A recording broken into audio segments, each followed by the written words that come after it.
Fine ಕೂಡ 5 ಲಕ್ಷ ಮಾಡಿದ್ದಾರೆ. ಅದು ಸ್ವಲ್ಪ ಕಾನೂನಿನ ಬಿಸಿ ತಟ್ಟಬೇಕಲ್ಲ. ಸುಮ್ಮನೆ ಒಂದು ಕಾಟಾಚಾರಕ್ಕೇನೋ ಒಂದು ಕಾನೂನು ಮಾಡಿದರೆ ಅದು ನಿಲ್ಲೋದಿಲ್ಲ ಇಂತಹ ಘಟನೆಗಳು ಅಂತೇಳಿ ಸ್ವಲ್ಪ ಫೈನ್ ಆಗಲಿ ಅಥವಾ ಈ ಇಂಪ್ರಿಸನ್ಮೆಂಟ್ ಆಗಲಿ ಸ್ವಲ್ಪ ಜಾಸ್ತಿ ಮಾಡಿದ್ದಾರೆ. ಅದರಿಂದ ಒಂದು ರೀತಿ ಡೆಟರೆಂಟ್ ಆಗುತ್ತೆ ಈ ರೀತಿ ಮಾಡೋದಲ್ಲ ಅಂತ ಆ ಉದ್ದೇಶದಿಂದ ಮಾಡಿದ್ದು. ಸರ್, ರಾಜ್ಯಪಾಲರಿಗೆ ಹೋಗಿದೆಯಾ ಸರ್? ಕಳಿಸಿದ್ದಾರೆ. ಗೊತ್ತಿಲ್ಲ, ಅವರೇನೋ ಊರಲ್ಲಿಲ್ಲ, ಇವತ್ತು ಬರ್ತಾರೆ ಅಂತ ಹೇಳಿ. ಬಂದಾಗ ಅವ್ರು ನೋಡಿ ಅಂಕಿತ ಆಗ್ಬೋದು ಅಂತ ಅಂದ್ಕೊಂಡಿದ್ದೀನಿ. ಈ ಸಹಜವಾಗಿ ಕಾನೂನು ತಂದಾಗ ಮೈಕ್ರೋ ಫೈನಾನ್ಸ್ ಕಂಪನಿಗಳು ಕೋರ್ಟ್ ಮೊರೆ ಹೋಗ್ತವೆ. ಸೊ ಹೋಗದಾಗ ಕೂಡ ಸರ್ಕಾರಕ್ಕೆ ಹಿನ್ನಡೆ ಆಗದೇ ರೀತಿ ಯಾವ ರೀತಿ ಕ್ರಮಗಳನ್ನು ಇಲ್ಲ, ಅದಕ್ಕೆ ಸ್ವಲ್ಪ ತಡ ಆಗಿತ್ತು.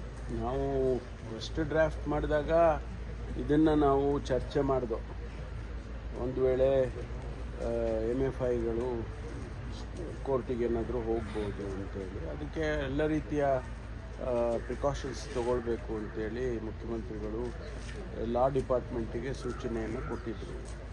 ಅದಕ್ಕೆ 1-2 ದಿವಸ ತಡ ಆಗಿದೆ. ಈಗ ಅದೆಲ್ಲವನ್ನು ಕೂಡ ಗಮನದಲ್ಲಿಟ್ಕೊಂಡೇ ಈಗ ಡ್ರಾಫ್ಟ್ ಬಂದಿರ್ತದೆ. ಸರ್ಕಾರಕ್ಕೆ ಹಿನ್ನಡೆ ಆಗೋಲ್ಲ ಅಂತ ಅಂದ್ಕೊಂಡಿದ್ದೇವೆ ನಾವು.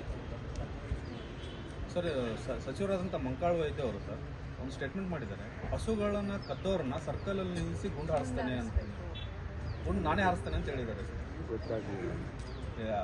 ಇದಾಯ್ತಲ್ಲ ಸರ್, ಉತ್ತರ ಕನ್ನಡದಲ್ಲಿ ಒಂದು ಬಲಿ ಕೊಟ್ರಲ್ಲ, ಆ ಥರದ ಪ್ರಕರಣಗಳು ಕಂಡ್ರೆ ನಾನೇ ಸರ್ಕಲ್ ನಿಲ್ಲಿಸಿ ಗುಂಡು ಹಾರಿಸ್ತಾನೆ ಅನ್ನೋ ವೈಯಕ್ತಿಕವಾಗಿ ಏನೋ ಹೇಳಿರ್ತಾರೆ ಮೂಮೆಂಟ್.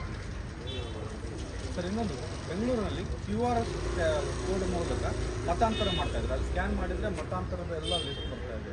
ಅದೇ ನಮ್ಮ ಗೊತ್ತಾಗಿಲ್ಲ. ಆ ಥರದ ಮತಾಂತರ ಮಾಡೋದಕ್ಕೆ ಏನಾದರೂ ಕ್ರಮ ಗೊತ್ತಿಲ್ಲ ಅಲ್ಲ ನಮಗೆ. ಮತಾಂತರದ ಹಿಂದೆ ಮಸೂದೆ 21ರಲ್ಲಿ ತಂದಿದ್ದಲ್ಲ, ಅದಕ್ಕೆ ವಿಡ್ರಾ ಮಾಡೋದಕ್ಕೆಲ್ಲ ಕ್ರಮ ಆಗಿತ್ತು. ಅದು ಯಾವ ಸ್ಟೇಜಲ್ಲಿದೆ ಅಂತೇಳಿ ಲಾ ಡಿಪಾರ್ಟ್ಮೆಂಟಲ್ಲೇ ನೋಡಬೇಕು. ಹೊಸ ಮಾರ್ಗವನ್ನು ಆರಿಸ್ಕೊಂಡಿದ್ದಾರೆ ಮತಾಂತರ ಮಾಡೋಕ್ಕೆ ಗೊತ್ತಿಲ್ಲ ನಮಗೆ. ಅಂಥದ್ದೇನಾದರೂ ನಮ್ಮಲ್ಲಿ ಕಂಪ್ಲೇಂಟ್ಸ್ ಬಂದರೆ ಅಥವಾ ಬೇರೆ ಫೋರ್ಸ್ ಮಾಡ್ತಿದ್ದಾರೆ ಅಂತ ಏನಾದರೂ ಬಂದರೆ ಅದನ್ನು ಇಲಾಖೆಯಲ್ಲಿ ಕಾನೂನು ಚೌಕಟ್ಟಲ್ಲಿ ಏನು ಮಾಡ್ಬೋದು ಮಾಡ್ತಾರೆ.